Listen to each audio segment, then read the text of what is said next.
नमस्कार. संघर्ष वृत्तवाहिनीमध्ये आपलं स्वागत.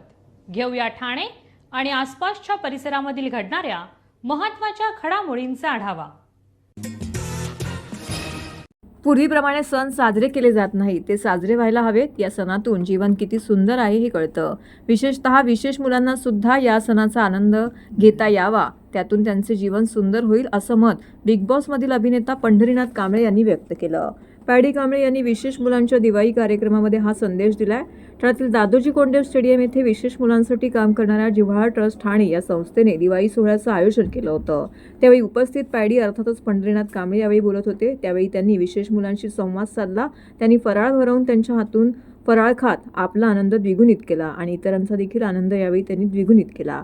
यावेळी केलेल्या फटाकेबाजीने मुलं देखील हरकून गेली. दिवाळी सणाचे महत्त्व प्रत्येकाने जोपासलं पाहिजे. हे महत्त्व आणि संस्कृती जोपासण्याची जबाबदारी ही प्रत्येकाची आहे असं सांगत पंढरीनाथ यांनी विशेष मुलांसाठी दिवाळीचे आयोजन केल्याचंही सांगत संस्थेचंही भरभरून कौतुक केलं.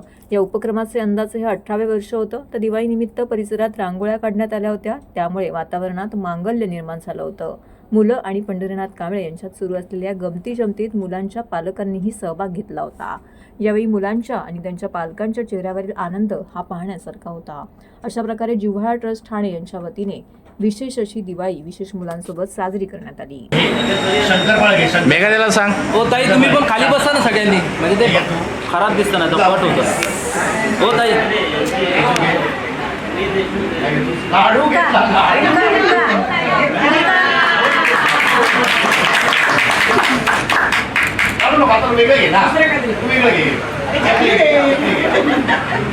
एकतर जिव्हाळा ट्रस्ट माझ्यासाठी नवीन नाही आहे. मी गेली कित्येक वर्ष या संस्थेशी जोडलेला आहे आणि ही संस्था म्हणजे आपण बऱ्याच जण आपण खूप सेल्फिश विचार करतो आणि म्हणजे मी, माझं घर, माझं कुटुंब, माझी मुलं, म्हणजे हे अगदी त्यात काही वावगं नाही. पण हे करत असताना पण ना थोडंसं आणखीन ब्रॉड माइंडेड विचार आपण करायला पाहिजे की आपल्या घरातल्या माणसांसारखी पण जी माणसं बाहेर काही आहेत, मुलं आहेत अशी काही जी स्पेशल चाइल्ड म्हणून आपण त्यांना बघतो, वावरत असतो. तर या मुलांसाठी जे काय करण्याचं एक जे धारिष्ट्य लागतं ते माझ्या या दोन मित्रमैत्रिणींमध्ये आहे. ते म्हणजे राजेश रुके आणि जयाताई आमची.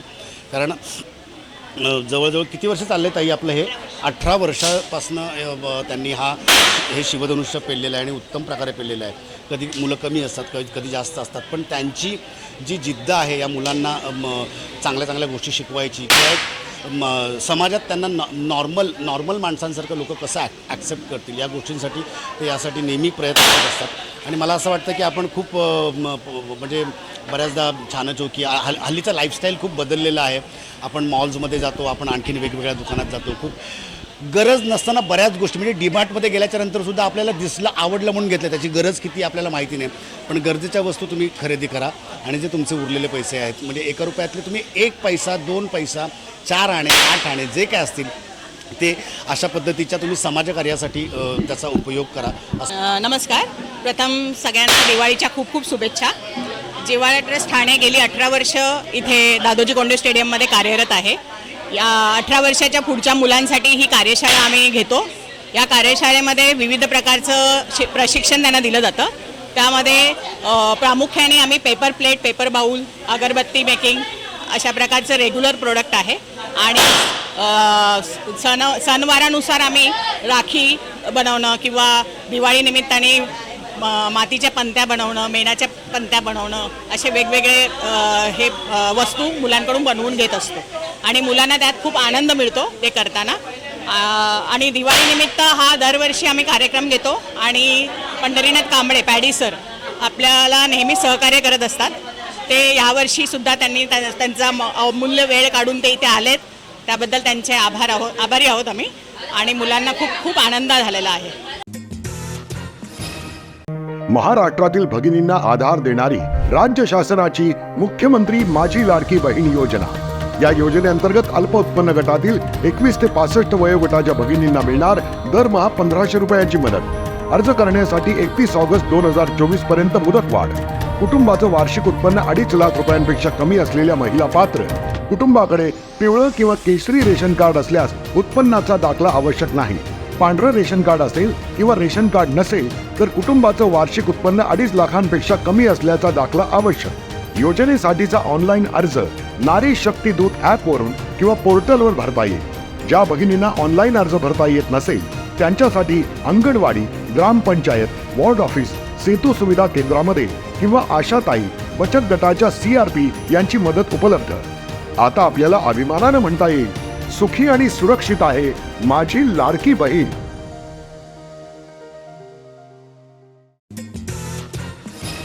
दिवाळीतील फटाके फुटतील, पण त्यापुढे जाऊन लवंग्या बिवंग्या फुटतील, मात्र आपला फुटेल ॲटम बॉम्ब, असं मत राज्याचे मुख्यमंत्री एकनाथ शिंदे यांनी व्यक्त केलं आहे। कोपरीतील अष्टविनायक चौक येथे धर्मवीर आनंद दिघे प्रतिष्ठानच्या वतीने आयोजित स्वर दीपावली कार्यक्रमाचं आयोजन करण्यात आलं होतं। यावेळी त्यांनी हे मत व्यक्त केलं। तसेच येत्या 23 तारखेला सर्वात मोठी देवाची दिवाळी साजरी करायची असल्याचे सांगत 20 तारीख लक्षात ठेवा असं देखील त्यांनी म्हटलं। विधानसभा निवडणुकीची आचारसंहिता असल्यामुळे आपल्याला सगळ्यांना नियम पाळायचे आहेत। आपण नियम पाळणारे लोक असल्याचं देखील मुख्यमंत्री एकनाथ शिंदे यांनी यावेळी सांगितलं। ही दिवाळी लाडक्या बहीण, लाडके भाऊ यांच्यासह सर्वांना सुखाची, समृद्धीची, आनंदाची, भरभराटीची जाओ। हे राजकीय व्यासपीठ नसल्यामुळे मला काही राजकीय बोलायचं नाही, पण मागील 2.5 वर्षात राज्यात अनेक लोकाभिमुख कामे केली असून लोकहिताचे निर्णय घेण्यात आले आहेत।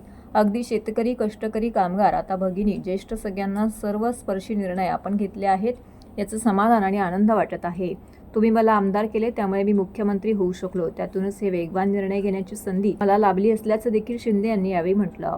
राज्यात अथवा देशात कुठेही गेलो तरी मोठे कार्यक्रम असले तरी सुद्धा या कोपरीमध्ये जेव्हा कार्यक्रमाला येतो याचा आनंद वेगळाच असतो। इथे मला आपली माणसं भेटतात, जे आपल्या सुखदुःखामध्ये सहभागी होत असतात।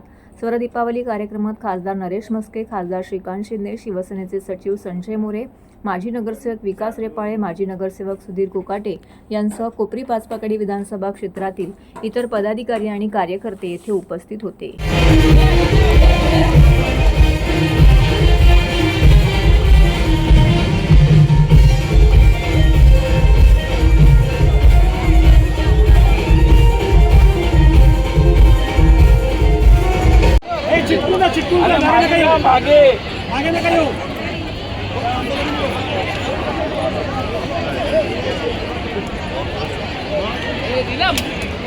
साहेब समोर हे मोबाईल